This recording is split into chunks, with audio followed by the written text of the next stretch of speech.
Psalm 60. This psalm is to the chief musician upon Shushaniduth. It's a miktam of David to teach when he strove with Aram Naharaim and with Aram Zobah when Joab returned and smote of Edom in the valley of Salt 12,000. So we'll read the chapter, then we'll come back to the heading, the superscript here, and then we'll go through the chapter. Verse 1 says, O God, thou hast cast us off, thou hast scattered us, thou hast been displeased, O turn thyself to us again. Thou hast made the earth to tremble, thou hast broken it, heal the breaches thereof, for it shaketh. Thou hast showed thy people hard things, thou hast made us to drink the wine of astonishment. Thou hast given a banner to them that fear thee, that it may be displayed because of the truth. Selah. That thy beloved may be delivered, save with thy right hand and hear me. God hath spoken in his holiness. I will rejoice, I will divide Shechem, and mete out the valley of Succoth. Gilead is mine, and Manasseh is mine. Ephraim also is the strength of mine head. Judah is my lawgiver. Moab is my washpot. Over Edom will I cast out my shoe. Philistia, triumph thou because of me. Who will bring me into the strong city? Who will lead me into Edom? Wilt not thou, O God, which hadst cast us off, and thou, O God, which didst not go out with our armies, give us help from trouble, for vain is the help of man. Through God we shall do valiantly, for he it is that shall tread down our enemies. So this psalm, Psalm 60, is the final psalm of the cluster that we began with Psalm 56, which are miktams. They are instructional psalms. This one, looking at the superscription, is to the chief musician upon Shushaniduth. I'm going to start by telling you I don't know what that word means, and no one knows what that word means. Now, they can look back and they can tell that this word translates. If you were to translate this word based on its structure, it means lilies. But to the chief musician upon lilies, nobody thinks that that's what that means. So like some of these other titles, we're just not sure. Now also it's possible, because it technically is what you would call the title of a psalm, that the reason why we can't understand some of them, like this one and others that we've read before, where you can see that the Hebrew word translates to something, but it doesn't really relate to anything relevant to the psalm itself.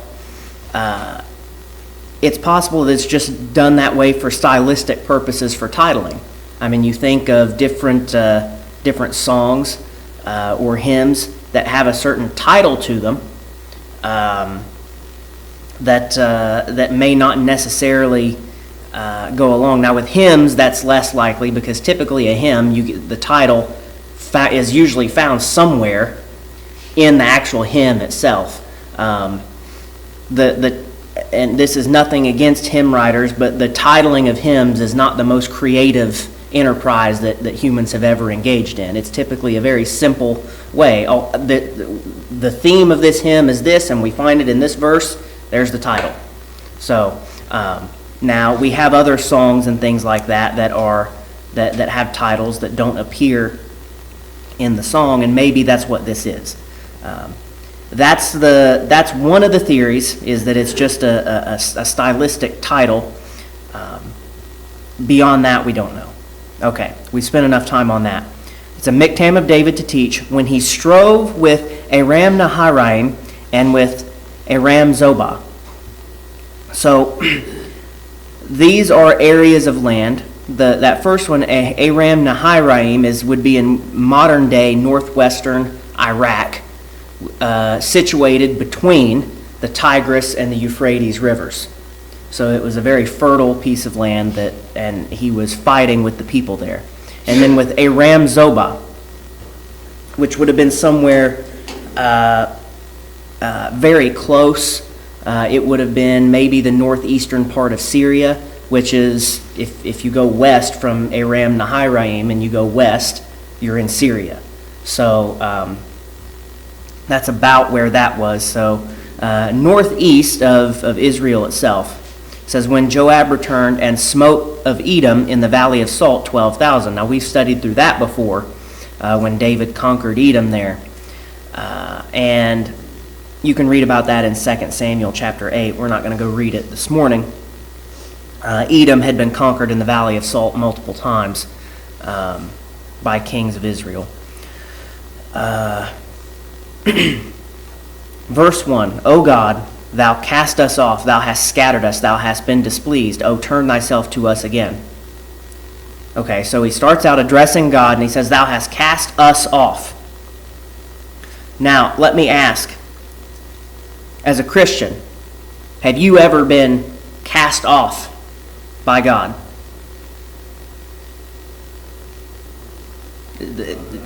Nope, you haven't. You haven't. Thou hast cast us off, thou hast scattered us, thou hast been displeased, O turn thyself to us again. From verse 1 and all the way through the end of this psalm, this is focused around the nation of Israel. There's not really anywhere in here anything that is designed or intended for a Christian to apply to their own selves. Now, with that being said, there are always things in Scripture, even if it's not intended to us, and if it's not intended for us, that we can read and we can learn something from it, which is why we're studying it here now. So, O God, thou hast cast us off, thou hast scattered us, thou hast been displeased, O turn thyself to us again. And so picture an Israel that has been cast off, that's been scattered, whom God has been displeased with.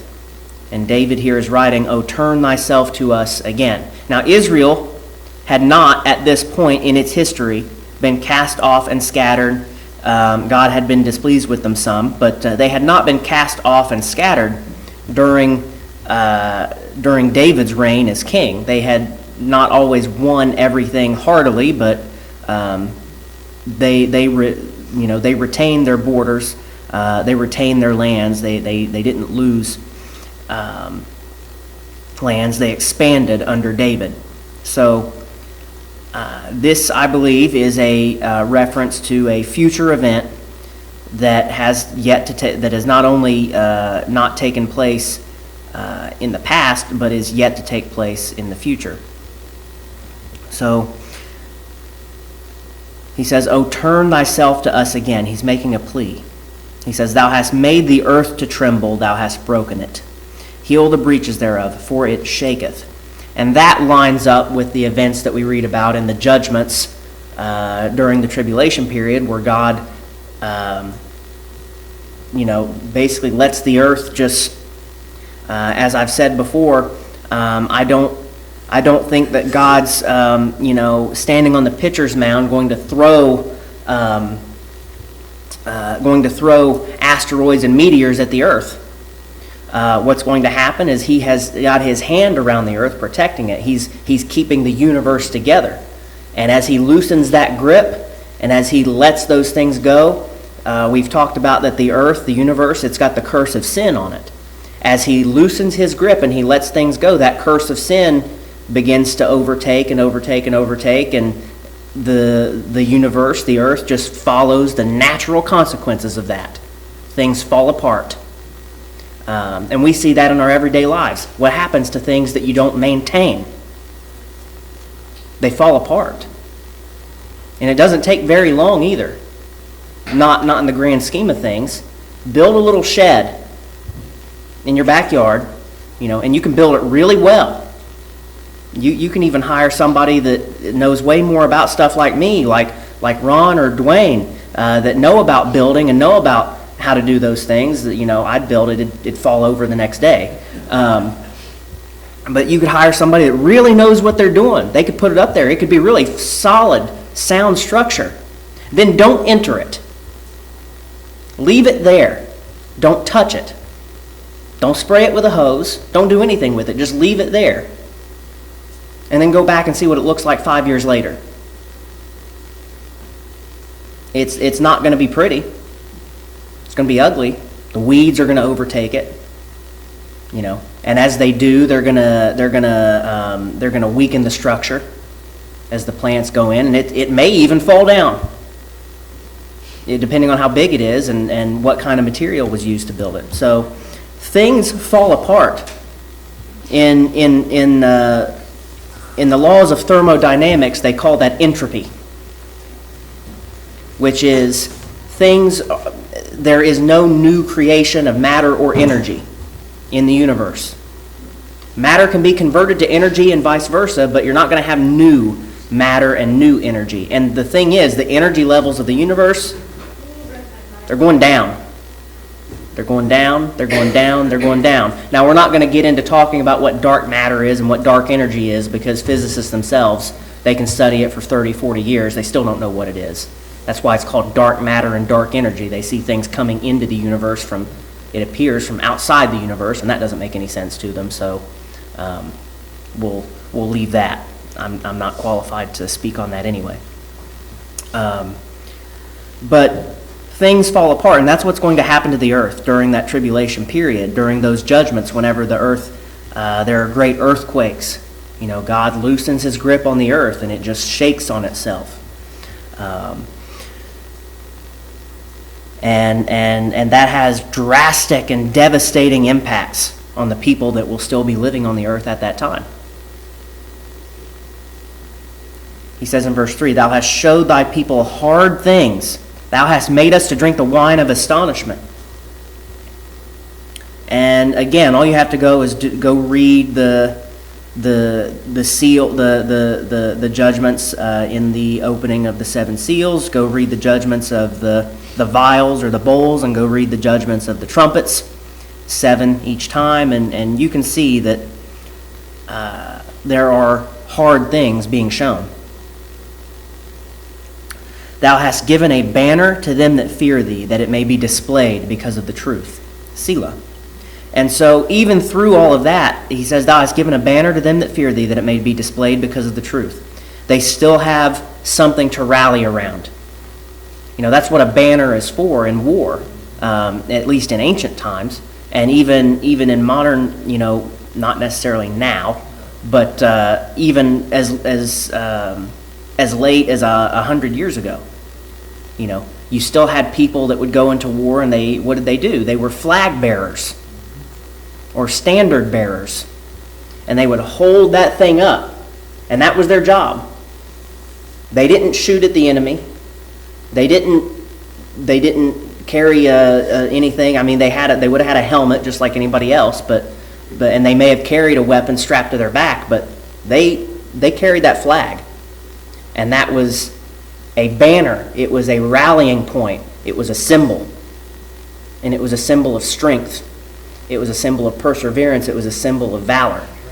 And the point was that person who has no weapon, who fires no weapon, who uses no weapon, they carry that flag. Everybody follows after that person. You protect that person. You protect that flag. You protect your nation. It's a symbol of the nation.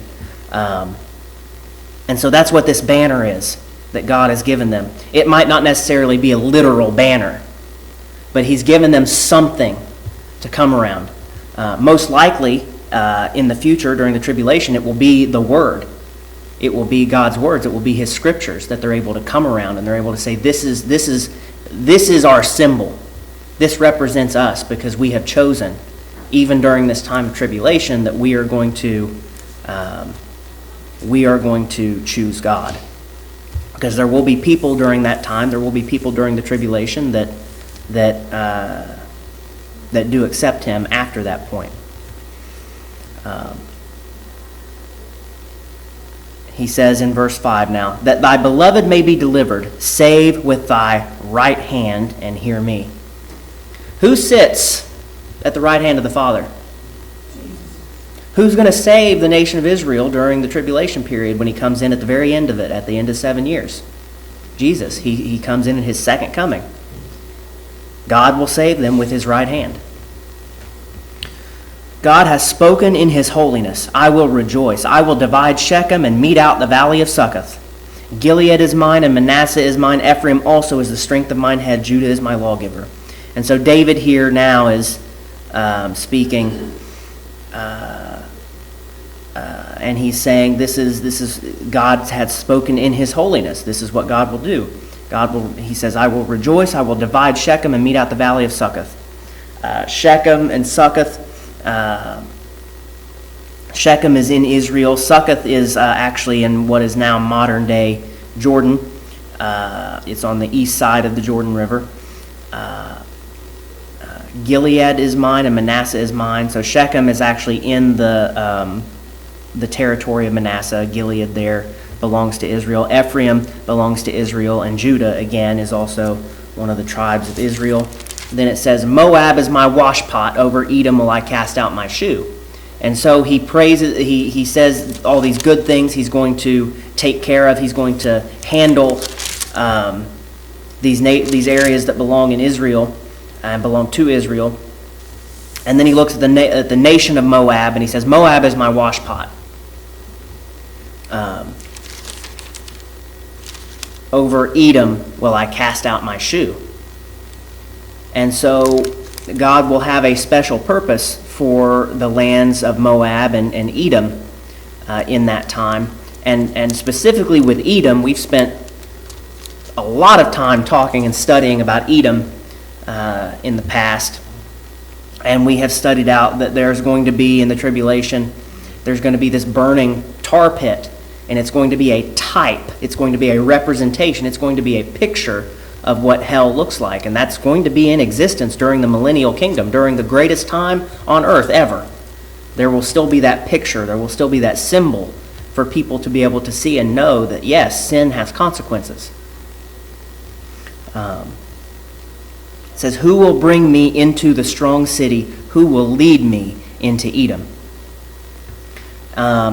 And so during the tribulation period, though, the people of Israel, the nation, there's going to be 12,000 of each tribe that are kept safe by God. And one of the ways that he's going to do that is to keep them safe in an area. And we've studied through this. My belief, now I can't, and I don't intend to this morning either, to go through this in great detail, but as we've studied out before, my understanding is that the place that the children of Israel will go at that time in the tribulation period is actually a place that's located in the territories of Edom. That they will be in a city that has been a fortress city.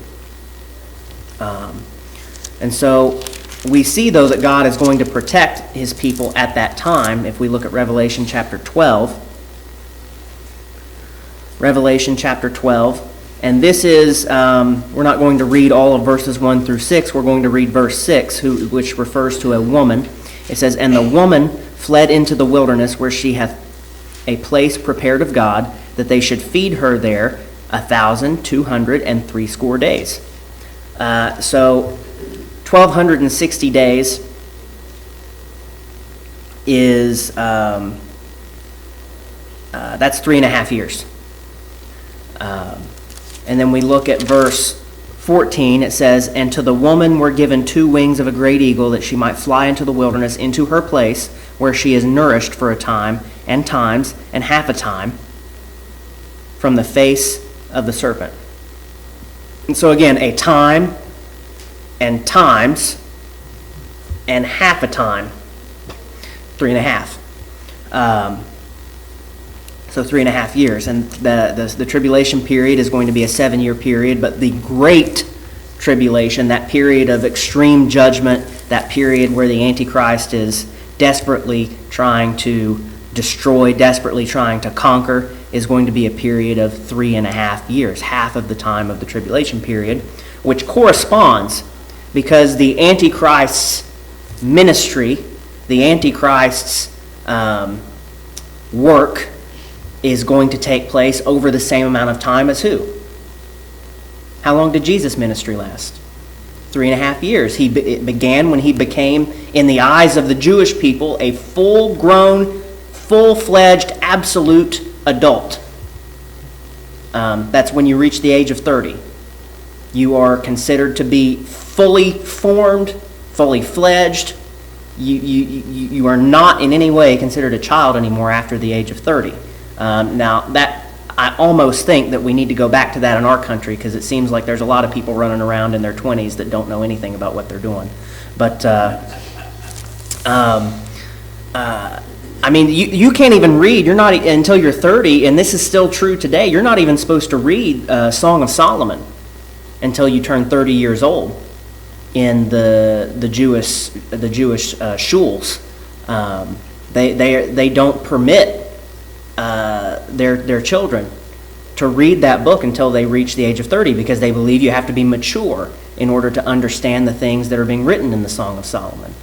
And Song of Solomon is not a book that we would ever bring up or teach in a Sunday school class for children, because it contains imagery that it's not impure, but it can be graphic. And it can be graphic in ways that wouldn't be appropriate for people of a certain age. And so, in the nation of Israel, you have that line of 30 years old. So, getting back to and tying this back into Psalm 60, it says, "Who will bring me into the strong city? Who will lead me into Edom?" Where it says that the woman there is being brought into the wilderness. Edom is in the land that Edom is in is Mount Seir. It's a wilderness area. The city of Sela Petra is a city of rocks. It's a city of defense. I personally believe that will be the place that God will bring them, but I have no 100% way of proving that. What I can show in Scripture is that He's going to take them somewhere. He's going to put them somewhere outside of their own territory, and He's going to keep them safe for 3.5 years. That's what we just read in the book of Revelation chapter 12. So I have an idea as to where that is. I believe it will be in the land of Edom, and partially because of this verse here, Psalm 60, verse 9. Who will bring me into the strong city? Who will lead me into Edom? He says in verse 10, "Wilt not thou, O God, which hadst cast us off, and thou, O God, which didst not go out with our armies, give us help from trouble, for vain is the help of man. Through God we shall do valiantly, for He it is that shall tread down our enemies." So David here giving God the credit. David here is saying, we know that God has cast us off. We know that God did not go out with us, and that was because of our own sin. It was because of our own rejection of God. He says, now, though, give us help from trouble, for vain is the help of man. Through God we shall do valiantly. He's saying, we're going to give God the glory. We're going to give God the credit. He's going to be our Savior. We're going to turn to Him. And so that is the picture there of the nation of Israel during the tribulation period. God will be the one who treads down the enemies. So that closes out this cluster of Psalms that we've been reading. And that's Psalm 60. Are there any, before we move on to Psalm 61, which we're going to get through fairly quickly, are there any comments or questions?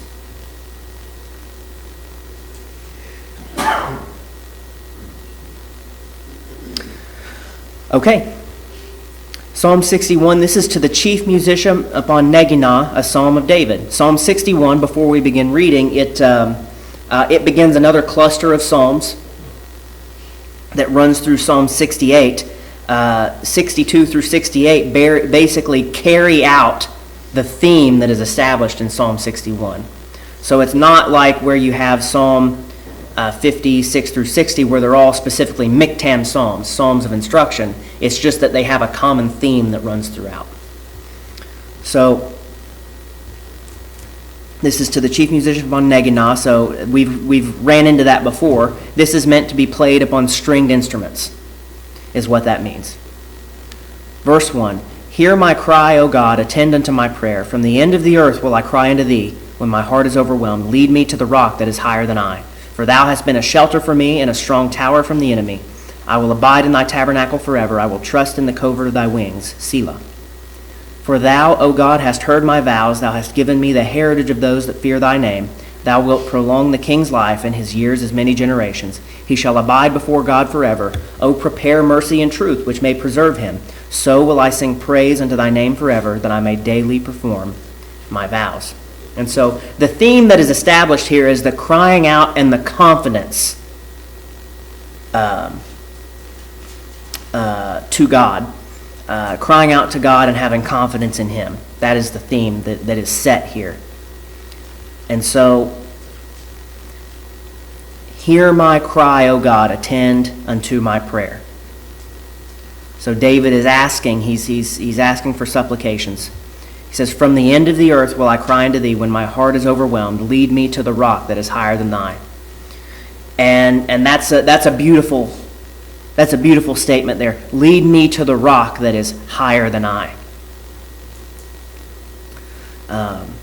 Who is our rock? Our rock is Jesus Christ, and he is higher than we are. And so, when we feel as though we are overwhelmed, when we feel as though we don't know where to go, all we got to do, ask the Holy Spirit, lead us back to the rock that is higher than I. Lead me back to Jesus. Lead me toward him. Point me toward him. Verse 3, for thou hast been a shelter for me and a strong tower from the enemy. So God has sheltered him. And not only sheltered him, but been a strong tower, which is a defensive position. It's a protectorate. So God has sheltered and protected him. He says, I will abide in thy tabernacle forever. I will trust in the covert of thy wings. David says, I want to be close to you. And this goes back to what you read in Psalm 23, where he says, I will dwell in the house of the Lord forever. Now, I believe that literally is referring to David dwelling in the house of the Lord, not just the tabernacle, but in heaven with him, in his place. But here he's saying, I will abide in thy tabernacle forever. We know that David probably would have lived a better life, probably would have done better if instead of standing on the roof and watching Bathsheba, if he would have just been in the tabernacle praying. So we know David didn't fully keep to this, but we've been through that time and time again, so I'm not going to belabor the point about David's personality. But he says, I will trust in the covert of thy wings. And if you imagine a mother bird, taking her wing and putting it around her young to shelter them, to keep them safe, to protect them from the elements. That's the picture here. For thou, O God, hast heard my vows. Thou hast given me the heritage of those that fear thy name. Thou wilt prolong the king's life, and his years as many generations. So David says he has been blessed, and he understands that he's been blessed, and he sees that blessing working in his life. It says, he shall abide before God forever. O prepare mercy and truth, which may preserve him. So will I sing praise unto thy name forever, that I may daily perform my vows. So he wants to continually give God the glory, continually give God the praise, and continually work toward those things which he has vowed, work toward those things which he is obligated to perform. And so, that's basically our duty. That is basically our duty, not only as Christians, but just as people, to perform our obligations. And so, as Christians, we have pretty broad directives. Love God and love people. Share the gospel. And so that's what we have as Christians. And we think beyond that, we have general obligations that we have to fulfill. And so that's going to break down, and it's going to be a little different depending on how old you are. It's going to be a little bit different depending on whether you're a man or a woman, God has made different roles for men and for women.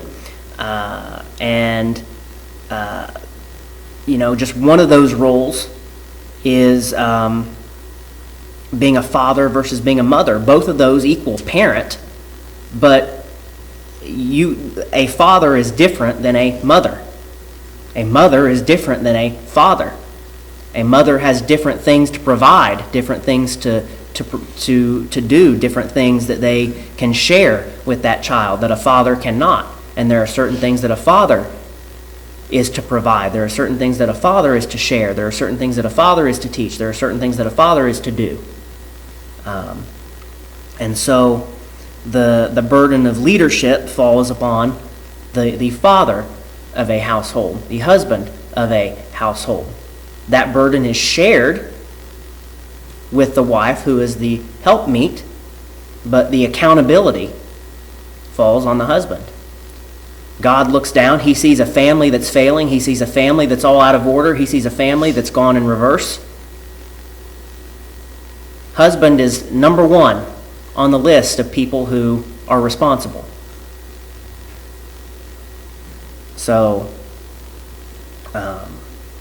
that doesn't preclude the wife from just making bad decisions, providing bad advice on purpose. But the husband is number one there in terms of accountability. And so we see these things, that we have these things that we're to perform.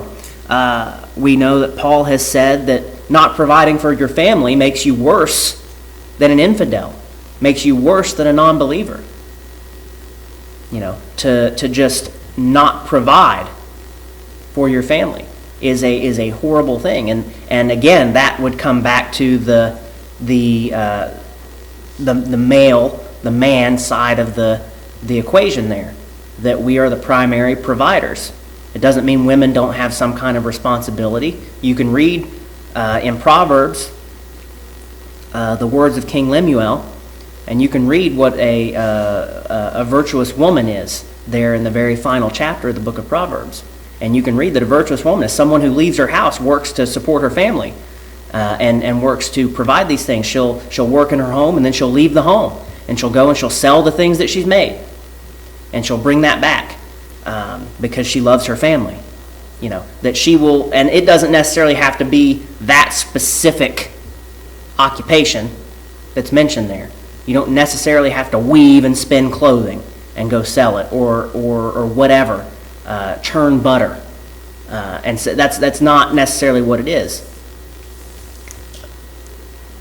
But the husband and the wife both participate together. The roles are different but similar. The primary difference there is the accountability aspect, but that's what he said. That's when I think of that, I see that I may daily perform my vows, those things that we have obligations to do. We provide for our families. We share the gospel. We love our neighbor. We love God primarily. Those things. And then from your daily life that that's not all the obligations that you have. That you could, if you were to try to make a tree of the obligations or something, and you start with love God as your primary obligation and love other people as your secondary obligation, that those things overlap and they branch out, and that hits all kinds of little other things that you need to do as you encounter things in your daily life. And you can't even make a list of it. You would spend more time trying to map out what you need to do than you would doing it. And so we have this book, we have this scripture, we have these things in order to serve as a guide for us. They don't address each and every little tiny individual situation that you could possibly ever get into. The Bible doesn't describe each and every one of those little things. But it tells you, behave this way. Don't say these kind of things. Say these kind of things. Don't do these kind of things. Do these other kind of things. And it tells you why. Because we reflect poorly upon Christ if we do these kind of things, and we'll reflect well upon Christ if we do these other kind of things. That goes back to love God, love other people. You can pretty much trace everything back to there. If whatever you're doing doesn't in some way go back into those two things, you can pretty much write it off and say that it's not worth your time. So, daily perform my vows. That is Psalm 61. Are there any questions upon that one or comments this morning?